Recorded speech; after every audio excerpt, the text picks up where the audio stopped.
এই কোয়েশ্চেনগুলোর মধ্যে দেখো আমরা কয়েকটা কোয়েশ্চেন দাগ দিয়ে নিয়েছি যে এই কোয়েশ্চেনগুলো আমার মনে হয়েছে সলভ করা উচিত, বাকিটা তোমরা নিজেরাও পারবে, এগুলো তোমাদেরকে সাহায্য করবে। তো প্রথমেই 61, কোয়েশ্চেন নাম্বার 61টার দিকে একটু দেখি।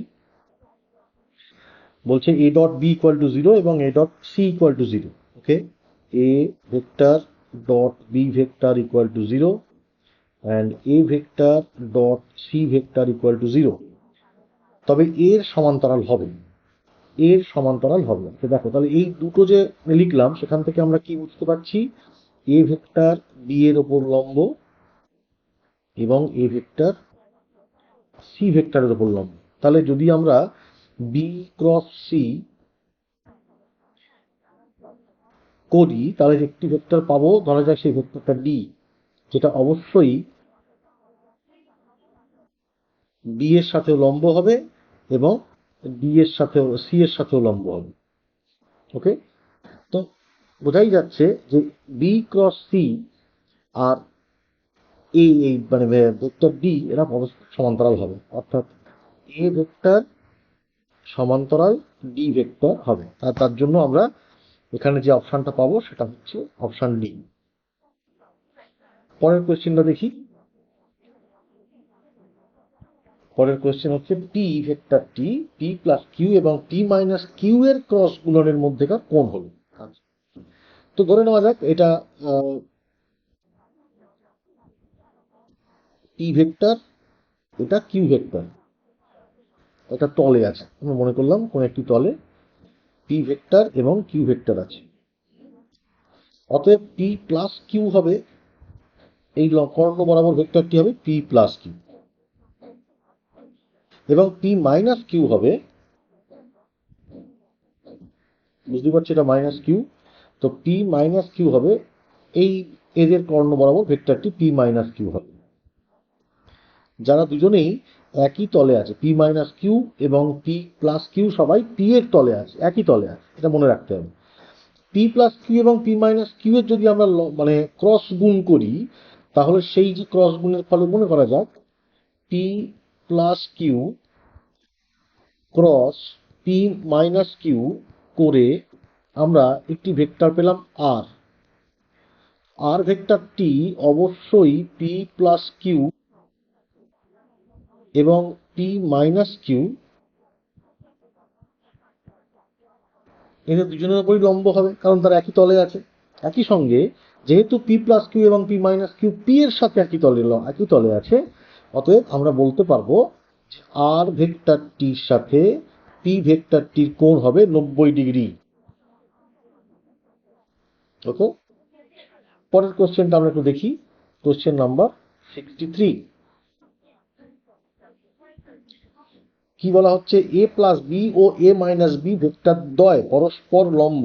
এ প্লাস বি ও এ মাইনাস বি কে পরস্পর লম্ব বলা হয়েছে। আচ্ছা, হলে প্রদত্ত বিবৃতি সঠিক। তো ঠিক আছে, আমরা মনে করি, আমরা মনে করলাম এই ভেক্টরটি এ, এই ভেক্টরটি বি, আমরা জানি না এর মধ্যে। আচ্ছা ঠিক আছে, আমরা কোনটাকে 90 ডিগ্রি ধরবো না, আমরা যে কোনো একটা কোণ ধরে নেওয়া যাক। এইটা মনে করা যাক ভেক্টর এ, এটাকে মনে করা যাক ভেক্টর বি। তো এই ভেক্টরটা হলো এ প্লাস বি এবং এই ভেক্টরটা হলো এ মাইনাস বি। যদি এটিকে মাইনাস ধরি,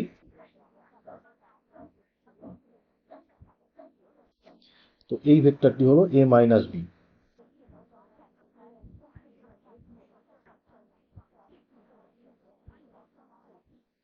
এ মাইনাস বি। ওকে, এদের বক্তব্য হচ্ছে এ প্লাস বি এবং এ মাইনাস বি ভেক্টর দুটির মধ্যবর্তী কোণ হচ্ছে 90 ডিগ্রি। আচ্ছা, অর্থাৎ এই কোণটা 90 ডিগ্রি।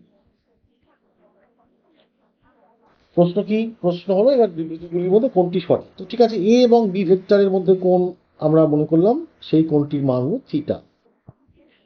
ঠিক আছে, আমরা এ ডট বি, এ যেহেতু এ প্লাস বি এবং এ মাইনাস বি পরস্পর লম্ব, কাজেই আমরা লিখতে পারবো a plus b dot a minus b, অর্থাৎ a vector dot a vector plus a b vector dot a vector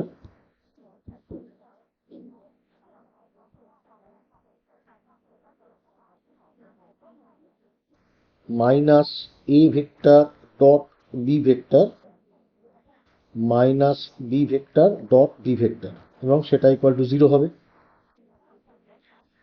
তো এখান থেকে আমরা পাচ্ছি এ ভেক্টর ডট এ ভেক্টর, যেটা শেখার জন্য বা যেটার জন্য এই কোশ্চেনটা আমি নিলাম, যে a vector dot a vector বা b vector dot b vector, এদেরকে আমরা সরাসরি লিখতে পারবো এ স্কোয়ার এবং এর জন্য মাইনাস বি স্কোয়ার। মাঝখানে কি থাকছে, বি ডট এ মানে হলো বি এ কস থিটা, আর মাইনাস এ ডট বি সেটাও হলো a b cos theta equal to 0। আমরা বুঝতেই পারছি বি এ কস থিটা এবং এ বি কস থিটাকে আমরা কেটে দিতে পারবো, এবং আমাদের কাছে থাকবে a square minus b square equal to 0। এখান থেকে আমরা অবশ্যই যেটা বলতে পারবো, এ ভেক্টরের মান এবং বি ভেক্টরের মান সমান, অর্থাৎ অপশান সি হলো সঠিক অপশান। ঠিক আছে, কোশ্চেন নাম্বার 66টা আমরা একটু দেখি। সমতলে সমদ্রুতিতে চলমান একটি খোলা গাড়ির অনুভূমিক তলে উল্লম্বের সঙ্গে কোণ করে একটি কাঠের টিউব রাখা আছে। নতিকোণ যত হলে উল্লম্বভাবে আপতিত বৃষ্টিবিন্দু টিউবের গায়ে আঘাত না করে সরাসরি ভিতরে পড়বে তা হলো। অর্থাৎ কোশ্চেনটা আমরা চেনা কোশ্চেন, বিষয়টা হচ্ছে সমতলে সমদ্রুতিতে চলমান একটি খোলা গাড়ির অনুভূমিক তলে উল্লম্বের সঙ্গে কোণ করে একটি কাঠের টিউব রাখা আছে। নতিকোণ যত হলে আপতিত বিন্দু টিউবের গায়ে আঘাত না করে সরাসরি ভিতরে পড়বে তা হলো। এবার এখানে মুশকিল হলো, এখানে ভি এবং ইউ এর যে অপশানগুলো দেওয়া আছে, কোনটা কি সেটা বলা নেই। আমরা ধরে নিচ্ছি ইউ হলো গাড়ির গতিবেগ, ভি হলো বৃষ্টির গতিবেগ।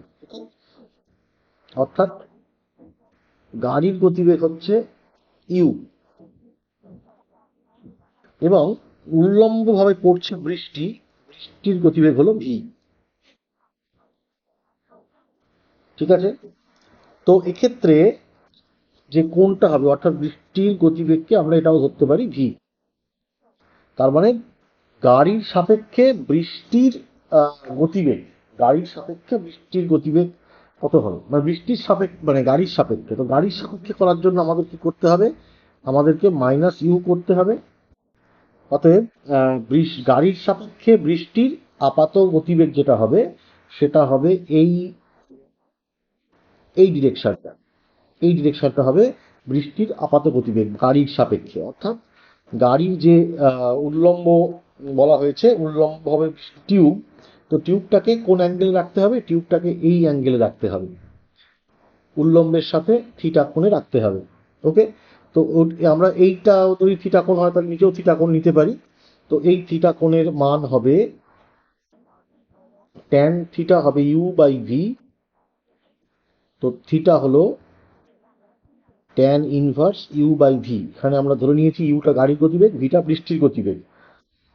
Tan inverse V by U একটা পাচ্ছি অপশান, ওরা হয়তো ভিটাকে গাড়ির গতিবেগ ধরেছে, ইউকে বৃষ্টির গতিবেগ ধরেছে। তো আমার মনে হয় এটাই হচ্ছে অপশান। ওকে,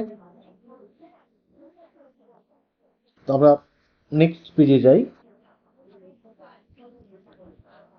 এখানে কোশ্চেন 69 কোশ্চেন মানে 69 নম্বর কোশ্চেনটিতে বলছে, বাতাসের অনুপস্থিতিতে ভি সেন্টিমিটার পার সেকেন্ড বেগে বৃষ্টির ধারা উল্লম্বভাবে মাটিতে পড়ে। উল্লম্বভাবে মাটিতে পড়ে, এটা হচ্ছে বাতাসের অনুপস্থিতিতে বৃষ্টির ধারা, যার মান হলো ভি। একটি পাত্রে নির্দিষ্ট হারে একে সঞ্চয় করা হয়। যদি ডব্লিউ সেন্টিমিটার পার সেকেন্ড বেগে বৃষ্টির গতির সঙ্গে লম্বভাবে বাতাস বইতে শুরু করে, যদি লম্বভাবে ডব্লিউ সেন্টিমিটার পার সেকেন্ড বেগে বাতাস বইতে শুরু করে, তবে সেই বাতাসের ধাক্কায় বৃষ্টির লব্ধির বেগ কোন দিকে হবে, লব্ধির বেগ এই বরাবর হবে। এটাকে আমরা নাম দিলাম ভি নেট।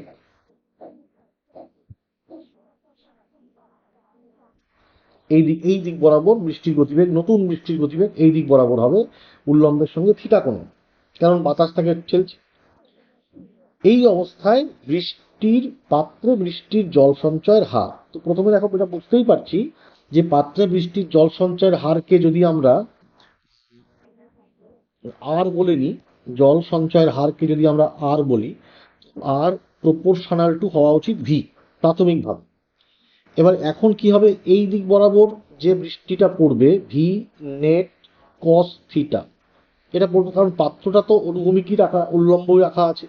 তাহলে উল্লম্ব দিকে বৃষ্টির যে এখন যে কম্পোনেন্ট বা উপাংশ আসবে সেই অনুযায়ী বৃষ্টি তা হবে সেটা। অর্থাৎ এখন যেটা হবে আর proportional to v net cos theta. V net কত? ভি নেট হলো ভি স্কোয়ার প্লাস ডব্লিউ স্কোয়ার, দেখাই যাচ্ছে ভিটা এই ছবি থেকে ভি স্কোয়ার প্লাস ডব্লিউ স্কোয়ার। এবং কস থিটা হলো, কস থিটা হচ্ছে বেস, বেস মানে ভি নেট, আর অতিভুজ মানে বেস হচ্ছে ভি নেট কস থিটা বা ভি নেট। ভি বেস হচ্ছে, সরি বেস হচ্ছে ভি, আর এটা হলো ভি নেট। ভি নেট মানে আমরা আবার লিখতে পারবো ভি স্কোয়ার প্লাস ডব্লিউ স্কোয়ার কস থিটা। তো তাহলে এখন নতুন যে রেটটি মানে যে হারে বৃষ্টির জল জমা হবে সেটা হচ্ছে ভি নেট কস থিটা। আমরা বলেছি মানগুলো বসিয়ে দেওয়া যাক। ভি নেট হলো ভি স্কোয়ার প্লাস ডব্লিউ স্কোয়ার, কস থিটা হলো v by v square plus ডব্লিউ স্কোয়ার। অর্থাৎ বর্তমানেও আর ভি এরই সমানুপাতে থাকলো, অর্থাৎ কোনো পরিবর্তন হলো না, একই থাকবে, একই থাকবে, এটা হলো অপশন। ওকে, কোশ্চেন নাম্বার 71 একটু আমরা দেখি। একটি জাহাজ প্রতি ঘন্টায় 40 কিলোমিটার বেগে পশ্চিম দিকে চলছে, অপর একটি জাহাজ ঘন্টায় 30 কিলোমিটার বেগে দক্ষিণ দিকে চলছে। প্রথম জাহাজ সাপেক্ষে দ্বিতীয় জাহাজের আপেক্ষিক বেগ হবে। এটা তোমরা বিভিন্ন জায়গায় অন্য রকম ভাবে করে থাকতে পারো। আমি আমি একটা পদ্ধতির কথা বলছি, সেটা একটু দেখো তোমাদের কেমন লাগছে, সেটা অবশ্যই আমাকে জানাবে। দেখো, আমরা যেটা করবো না এই পদ্ধতিতে, আমরা আই জে সাহায্য নেব।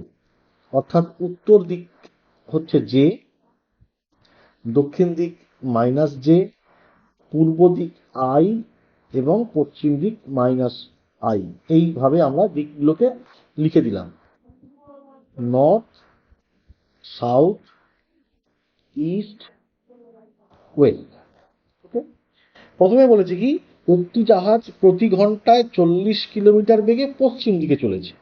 তার মানে ধরা যাক আমি সেই জাহাজের নাম দিলাম এ। তাহলে ভি এ যেটা, তার গতিবেগকে আমরা কিভাবে লিখতে পারি, 40 কিলোমিটার পশ্চিম দিকে, অর্থাৎ 40 minus I kilometre per hour, এটা বলতে পারি। বি জাহাজ মনে করা যাক, সেটি যাচ্ছে 30 কিলোমিটার প্রতি ঘন্টায় দক্ষিণ দিকে, অর্থাৎ -30 জে, এটা বলা যেতে পারে, যেহেতু দক্ষিণ দিককে আমরা জে মাইনাস জে দিয়ে বুঝিয়েছি, কিলোমিটার পার আওয়ার। কোশ্চেনটা কি, কোশ্চেন প্রথম জাহাজ সাপেক্ষে দ্বিতীয় জাহাজের আপেক্ষিক বেগ। প্রথম জাহাজ সাপেক্ষে যেহেতু বলে দেওয়া হয়েছে, তাহলে প্রথম জাহাজকে আমরা আমাদের বিয়োগ করতে হবে।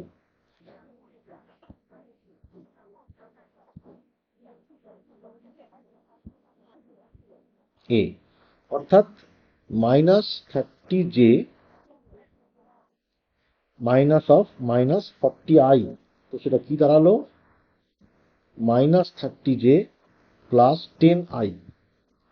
অর্থাৎ সেই গতিবেগের দুটি উপাংশ হলো, একটি উপাংশ হচ্ছে +10 আই, এদিকে 10 আই এবং এদিকে -30 জে। তো অতএব বেগটির মান কত হলো, মান হলো √অফ 30 স্কোয়ার প্লাস 10 স্কোয়ার, এটা হলো তার মান, 30 স্কোয়ার প্লাস 10 স্কোয়ার। ওকে, অর্থাৎ √অফ 1000, 1000 মানে হচ্ছে 10√10, 10√10 মোটামুটি আমরা 30 বলতে পারি, 30 কিলোমিটার প্রতি ঘন্টা। √10কে আমরা 3 ধরলাম, 10√10 কে আমরা বলতে পারি 30 কিলোমিটার প্রতি ঘন্টা। আমরা এখানে কি করলাম, প্রথম জাহাজের গতিবেগ কে আমরা জাস্ট দিকগুলোকে আমরা আই এবং জে দিয়ে আমরা চিহ্নিত করলাম। সেখানেই আমরা তাহলে পেয়ে গেলাম প্রথম জাহাজের সাপেক্ষে দ্বিতীয় জাহাজের আপেক্ষিক বেগ। ওকে, প্রথম জাহাজের সাপেক্ষে বলে প্রথম জাহাজের বেগকেই আমরা মাইনাস করলাম। না, এটা একটু ভুল হয়ে গেল আমার। এটা হচ্ছে সরি মাইনাস +40, +40। তো অর্থাৎ 40i, এদিকে থাকছে 40i, একটু ভুল হয়েছে, এদিকে থাকছে 40i, এখানে 30 - 30j, অর্থাৎ আমাদের যেটা হবে সেটা হলো 30² + 40², দ্যাট ইজ 50। হ্যাঁ, অবশ্যই, দ্যাট ইজ 50। আমাদের উত্তর আসবে 50, 50 কিলোমিটার/আওয়ার। উত্তর হচ্ছে 50, অর্থাৎ এটা ঠিক নয়। 50 কিলোমিটার/আওয়ার দেখো, প্রথম অপশানটাই রয়েছে। কোয়েশ্চেন নাম্বার 72টা একটু আমরা দেখি। কোয়েশ্চেন নাম্বার 72 বলছে ভূমির সাপেক্ষে নৌকার বেগ 3i - 4j। ভূমির সাপেক্ষে নৌকার বেগ, velocity of boat with respect to ground, আমরা এভাবে লিখলাম। ভূমির সাপেক্ষে নৌকার বেগ 3i + 4j মিটার/সেকেন্ড,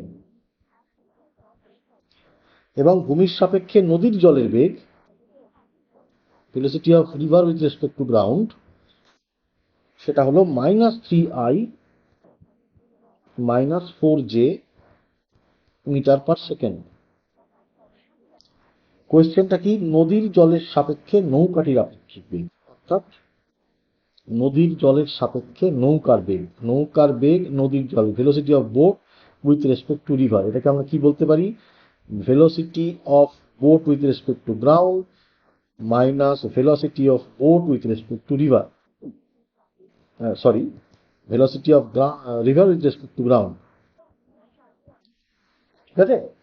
তো এটা থেকেই আমরা পেয়ে যাব আমাদের উত্তর, কারণ উইথ রেসপেক্ট টু রিভার বলা হয়েছে, তাই জন্য রিভারকে আমরা মাইনাস করলাম।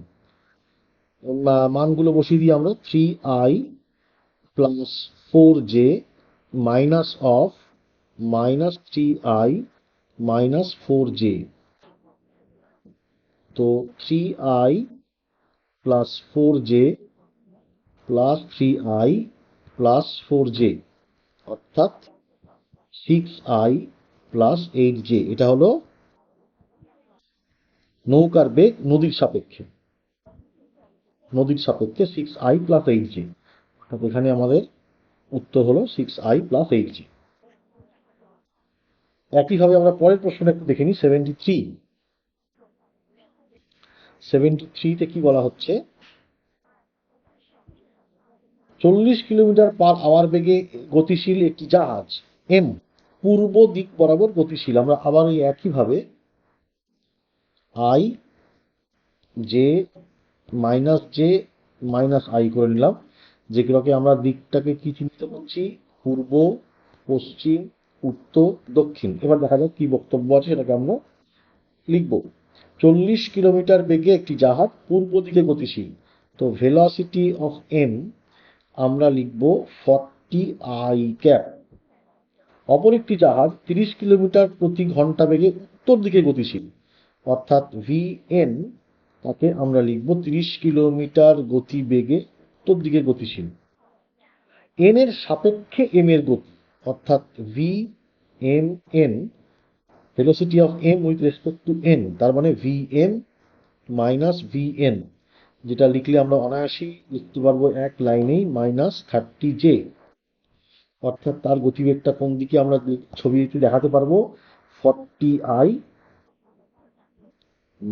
30j, যাদের লব্ধি এই দিক বরাবর হবে, এবং সেই তার মান হচ্ছে,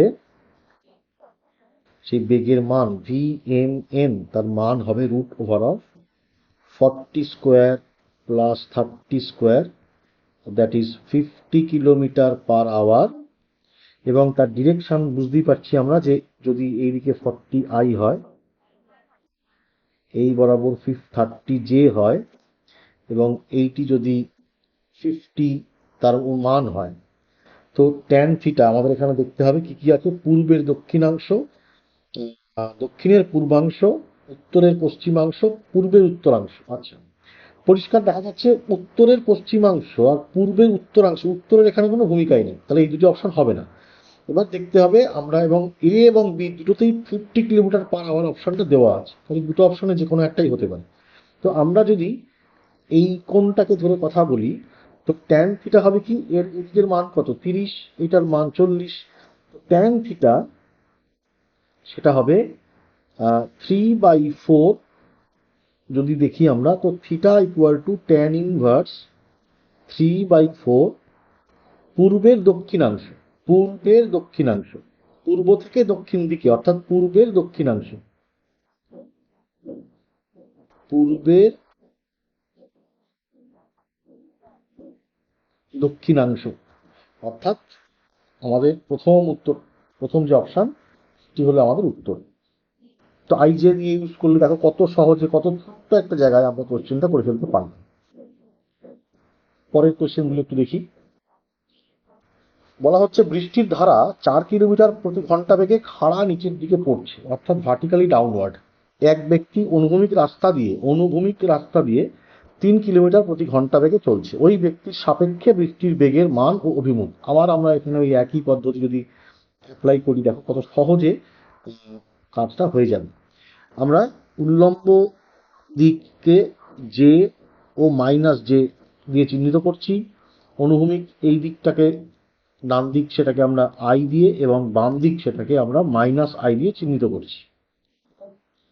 এবারে বৃষ্টির ধারা 4 কিলোমিটার বেগে খাড়া নিচের দিকে পড়ছে, তার মানে ভেলোসিটি অফ রেইন 4 কিলোমিটার খাড়া নিচের দিকে পড়ছে, তাহলে -4j।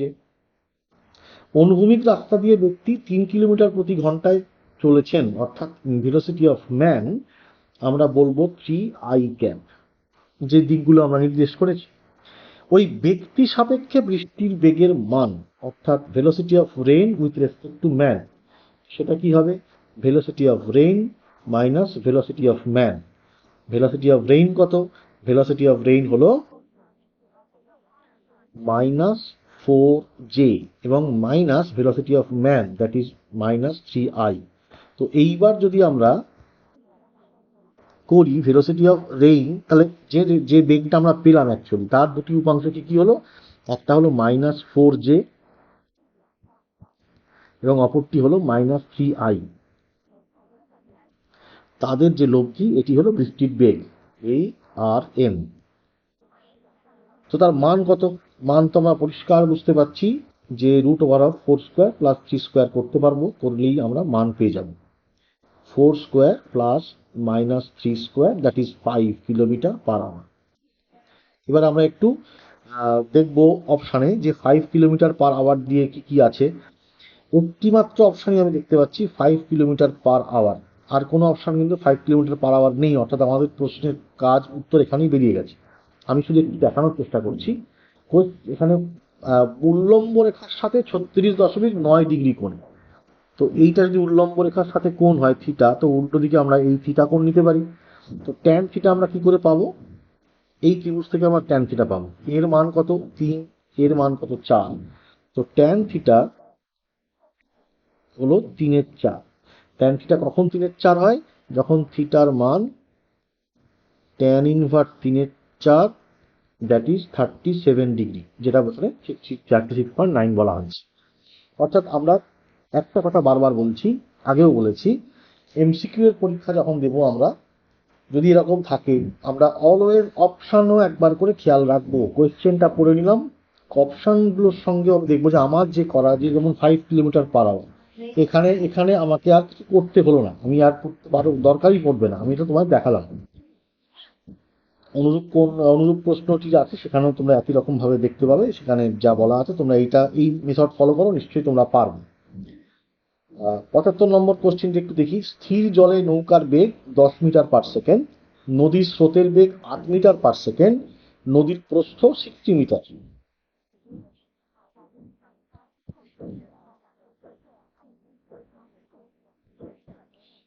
নদীর প্রস্থ 60 মিটার। আচ্ছা, নদীর প্রস্থ 60 মিটার। ন্যূনতম পথে নদী পার হতে প্রয়োজনীয় সময় আর ন্যূনতম যে সময় নদী পার হওয়া সম্ভব, দুটি প্রশ্নের জন্য দুরকম হবে।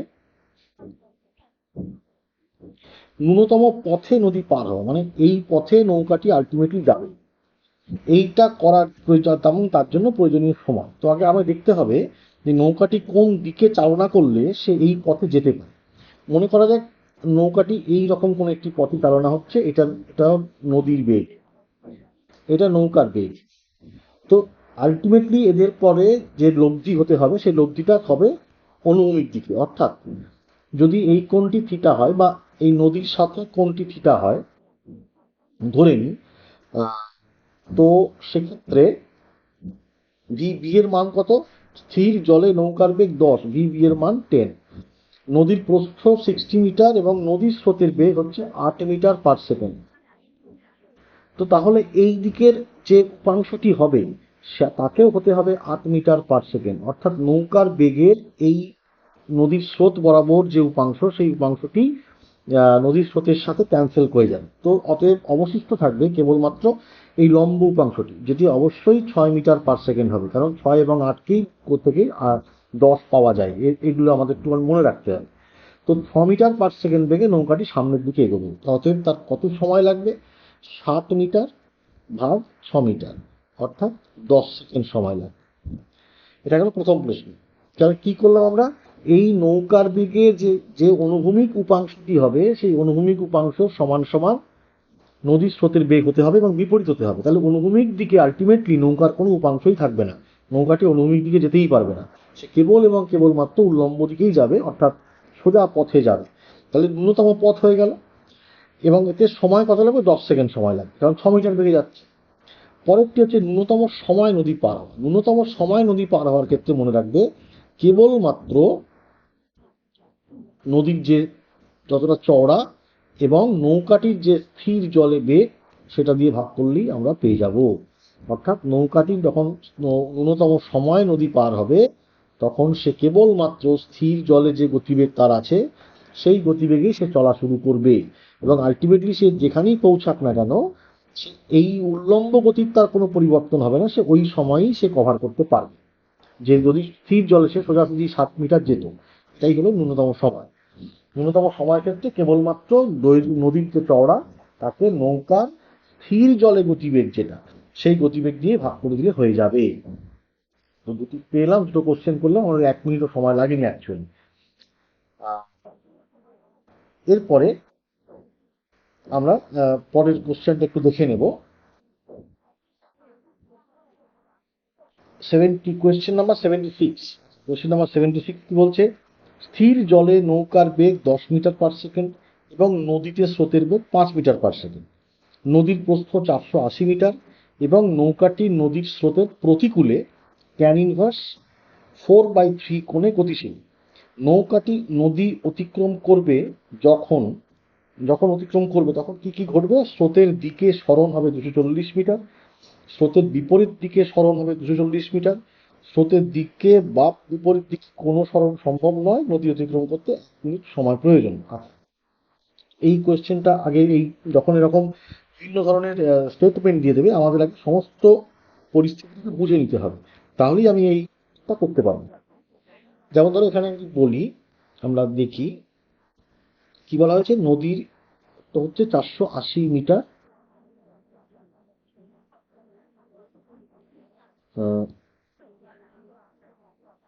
ধরে নেওয়া যায় এটা নদী। আচ্ছা, নদীর স্রোতের সাথে ট্যান ইনভার্স 4/3 কোণে স্রোতের প্রতিকূলে। আচ্ছা, তো নদীর স্রোতের বেগ, এটা মনে করলাম নদীর স্রোতের বেগ, এবং স্রোতের সাথে প্রতিকূলে ট্যান ইনভার্স 4/3 এই দিকে নৌকাটি চালনা করা হয়েছে। ভেলোসিটি অফ বোট, এটা ভেলোসিটি অফ রিভার, এই অ্যাঙ্গেলটা হলো থিটা, যেখানে থিটার মান কত? Tan inverse 4/3। এখান থেকে আমরা একটু কথা বলতে পারবো। কি বলতে পারবো? যে ট্যান থিটা হলো 4/3, অর্থাৎ সাইন থিটাকে আমরা লিখতে পারবো 4/5, কস থিটা হলো 3/5। ওকে, 4/3 যেহেতু আছে কাজে আরেকটি 5 হবে, এটা আমার বুঝে নিতে হবে। তো সাইন থিটা কস থিটা আমরা দেখে রাখলাম। এবার দেখা যাচ্ছে কি বলছে, নদীর মোট নদীর যে চওড়া সেটা হচ্ছে 480 মিটার। ওকে, 480 মিটার। এবার আমরা যেটা দেখতে পারি, আমরা এবার বেগের উপাংশগুলোকে আগে দেখে নিই। নদীর স্রোতের বেগ হচ্ছে 5 মিটার পার সেকেন্ড, এই বরাবর হচ্ছে ভিবি সাইন থিটা, এই বরাবর VB cos theta. VB sine theta কে আমরা বলবো, ভিবির মান কত বলা আছে 10। দেখো সাইন থিটা কস থিটা কেন দরকার ছিল, সাইন থিটা 4/5 অর্থাৎ নদীর স্রোতের লম্ব দিকে যে দিক, সেই দিকে তার গতিবেগ, নৌকার গতিবেগের উপাংশ 8 মিটার/সেকেন্ড। এবং স্রোত নদীর পাড়ের মানে পাড়ের তলে বা পাড়ের দৈর্ঘ্যে নদীর স্রোতের বিপরীত দিকে যে ডিবি কস থিটা, সেই মানটি কত 3/5, দ্যাট ইজ 6 মিটার/সেকেন্ড।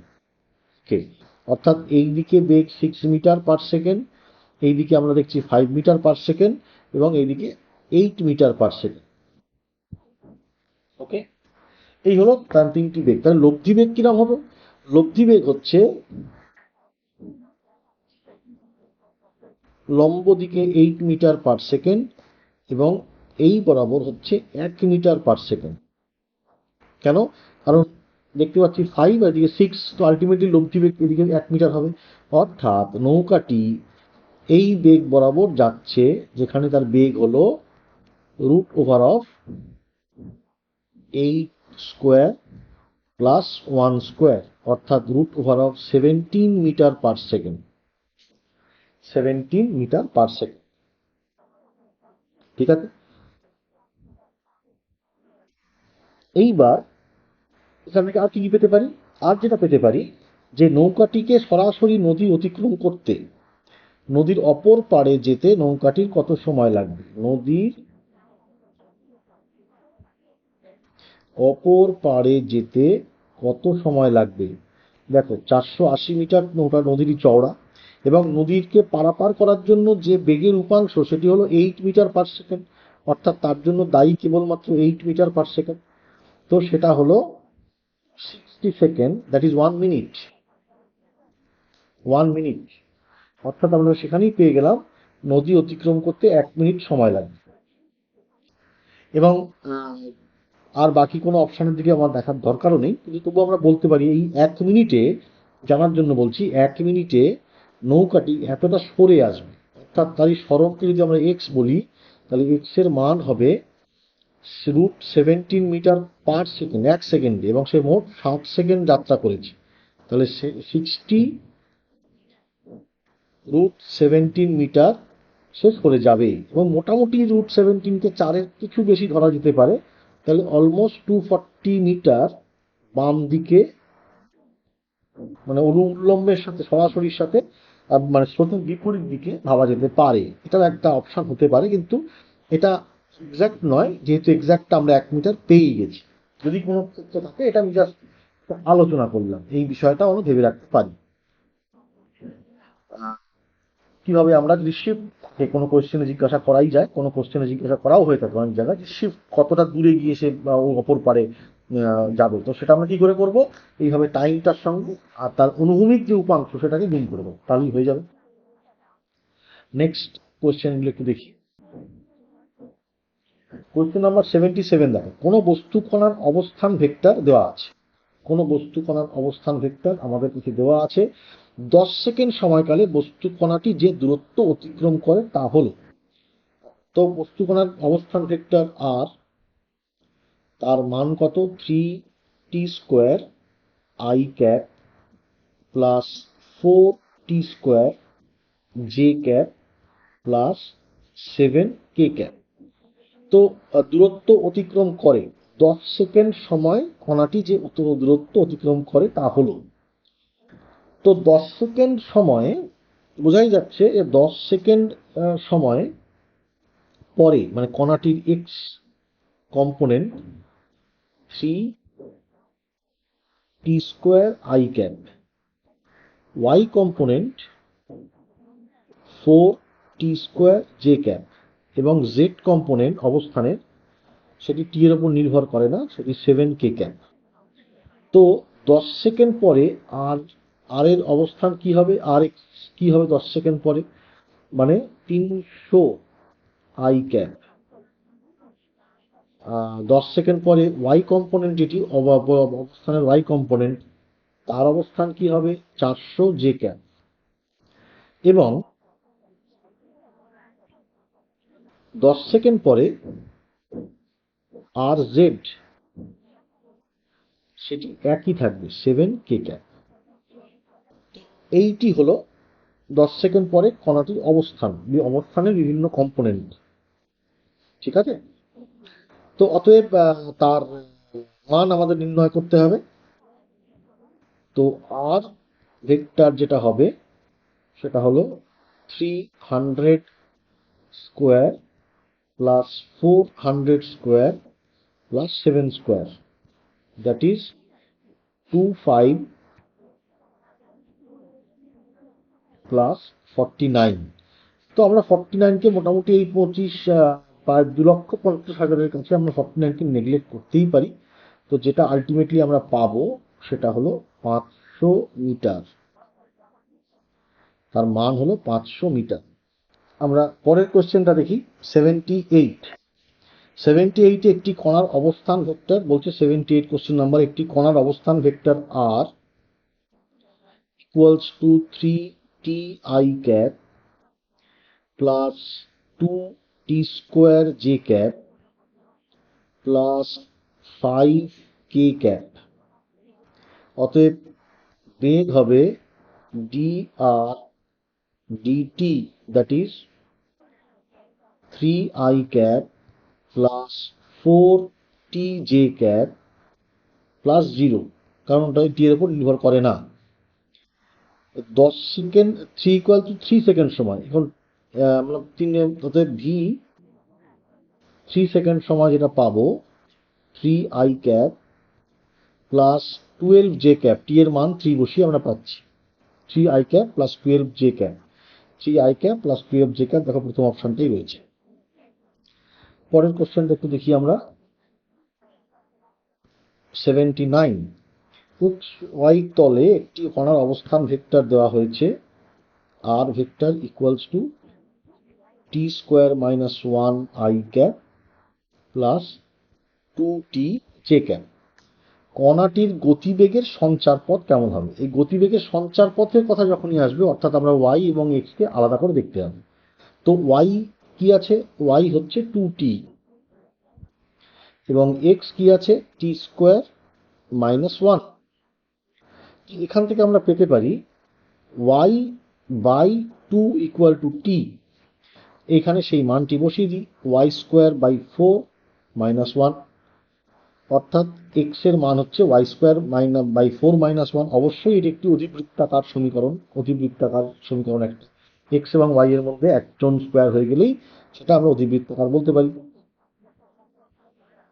একই রকম আরেকটা কোশ্চেন দেখো, কোশ্চেন নাম্বার 80। কোশ্চেন নাম্বার 80 আমরা একটু দেখবো। অর্থাৎ যখনই সঞ্চার পথের কোশ্চেন হবে আমরা এক্স এবং ওয়াই কম্পোনেন্টকে আলাদা করব, কোনো একটা কম্পোনেন্ট থেকে টি এর মান বের করব, বের করে সেই টি এর মান অন্য কম্পোনেন্টে বসাবো। এটাই হচ্ছে পদ্ধতি। এখানেও একই রকম দেওয়া আছে, কি সঞ্চার পথ মানে দেওয়া আছে, কণাটির গতিপথ সমীকরণ হবে। তো আমরা এই 79-এ যতটা করেছি এই ততটাই করতে হবে, তারপরে একটু এগোতে হবে আমাদের।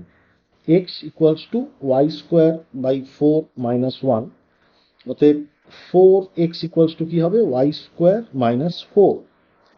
তো এখানে কোন অপশনের সঙ্গে মিলছে দেখো,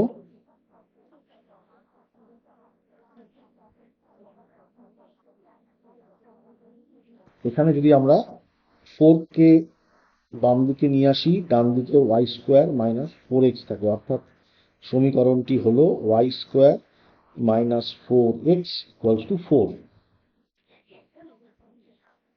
মানে এখানে যেটা পাচ্ছি 1 নম্বর সমীকরণটি হলো সঠিক। Question number 81। একটি কণা কোন স্থানে তার জেড অবস্থান বলা আছে, Z equals to A X cube plus B Y square, পথে এমনভাবে গতিশীল যাতে DX DT equal to C equal to DY DT, DX DT equal to C equal to DY DT. আচ্ছা, যেখানে এবিসি ধ্রুবক, কণাটি ত্বরণ হবে। তো জেড কে আমরা যদি ডিফারেন্সিয়েট করি তাহলে কি পাবো, 3ax² dx dt পাবো, প্লাস 2by dy dt পাবো। এখন dx dt এবং dy dt এর মান তো বলা আছে, 3ac² প্লাস 2bcy, এটি হলো dz dt। অতএব ত্বরণ কি হবে, আবার একবার আমরা ডিফারেন্সিয়েট করবো d2z dt2, সেটা করলে কি পাবো, 6acx dx dt প্লাস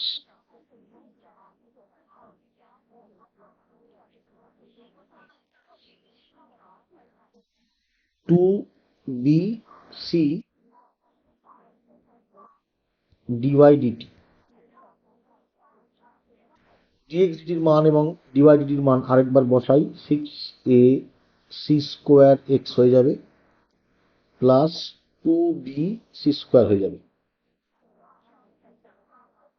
এবং যদি এর কম্পোনেন্ট ধরা যায় তো কম্পোনেন্ট কি হবে,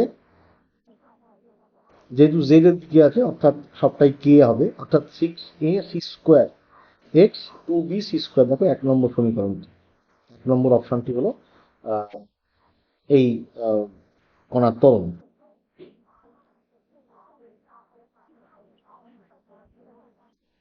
কোয়েশ্চেন নাম্বার 82 আমরা একটু দেখি।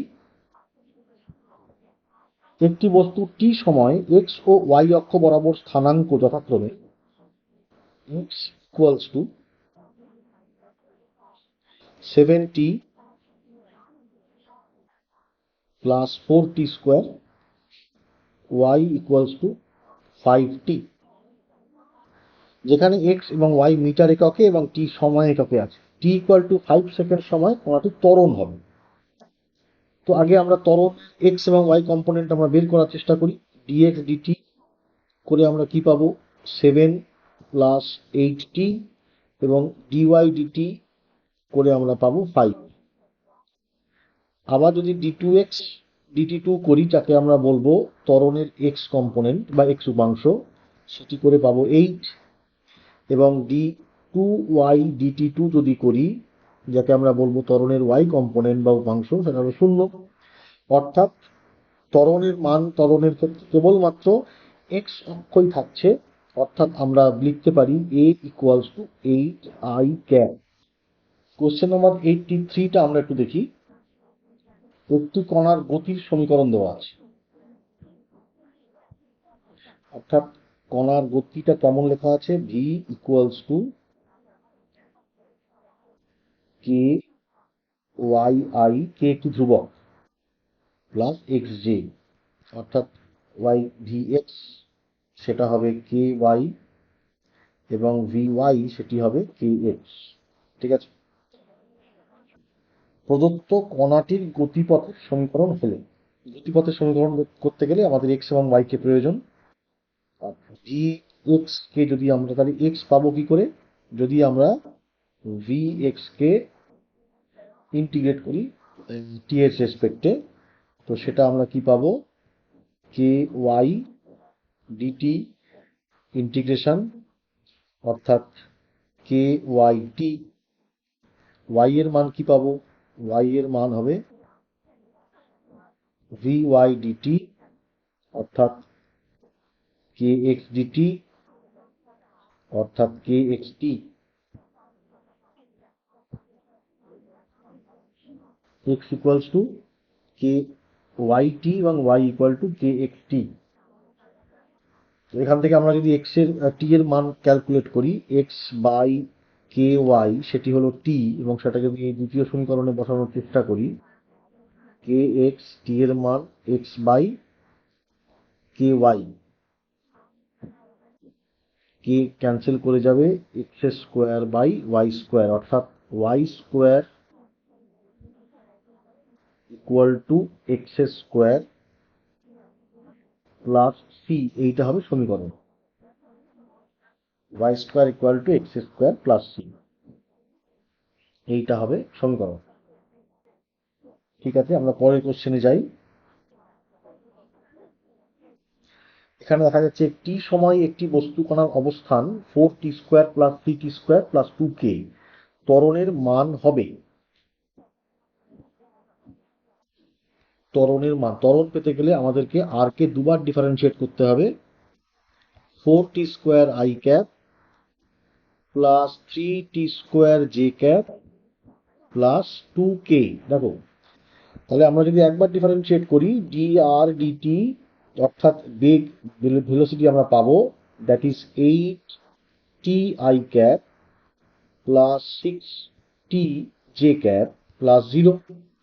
আবার যদি ডিফারেন্সিয়েট করি dv/dt, অর্থাৎ এটা করে আমরা ত্বরণ পাবো, সেখান থেকে আমরা পাবো 8i + 6j + 0। অর্থাৎ এর মান হবে √8² + 6² দ্যাট ইজ 10 মিটার/সেকেন্ড স্কোয়ার। দেখো, অপশন বি হলো 10 মিটার/সেকেন্ড। কোয়েশ্চেন নাম্বার 86, তা আমরা একটু দেখি। বলা হচ্ছে একটি ঘরের ছাদ 20 মিটার উঁচু।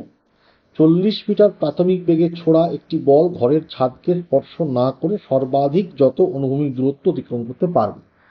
এখানে যে ইনফরমেশনগুলো দেওয়া আছে সেগুলোকে যদি আমরা এরকম ভাবে ছবি এঁকে নিই, অর্থাৎ এটা ঘরের ছাদ যার উচ্চতা মনে করা যায় 20 মিটার, 40 মিটার/সেকেন্ড বেগে একটা কণ ছোড়া কোনো ত্রাস, যার বেগ 40 মিটার বলে দেওয়া হয়েছে, সর্বাধিক উচ্চতা আমরা পেয়ে গেলাম 20 মিটার। সেক্ষেত্রে তার এই অনুভূমিক দূরত্ব কত হবে? তো এর একটি সূত্র আছে, দেখো আমি বোঝানোর চেষ্টা করি। সর্বাধিক উচ্চতার ক্ষেত্রে সর্বাধিক যত অনুভূমিক দূরত্ব, অর্থাৎ আর ম্যাক্স এবং এইচ ম্যাক্সের সম্পর্ক আমরা এখানে দেখতে চাইছি। আর ম্যাক্স এবং এইচ ম্যাক্সের সম্পর্ক কি হয়?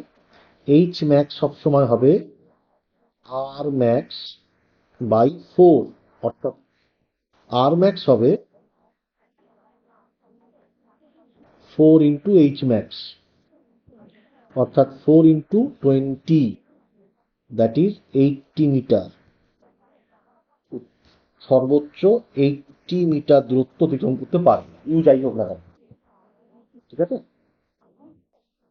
কোশ্চেন নাম্বার 87 একটু দেখি। 80 মিটার উচ্চতার একটি টাওয়ার, 80 মিটার উচ্চতার একটি টাওয়ার, তার ওপর থেকে একটি বস্তুকে ট্যান ইনভার্স 3/4 কোণে ছোড়া হয়েছে। আমরা জানি না এখানে ওপর দিকে ছোড়া হয়েছে না নিচের দিকে ছোড়া হয়েছে, আমরা ধরে নিচ্ছি একটা, কাজেই আমাদের অপশন মিলতেও পারে, নাও মিলতে পারে।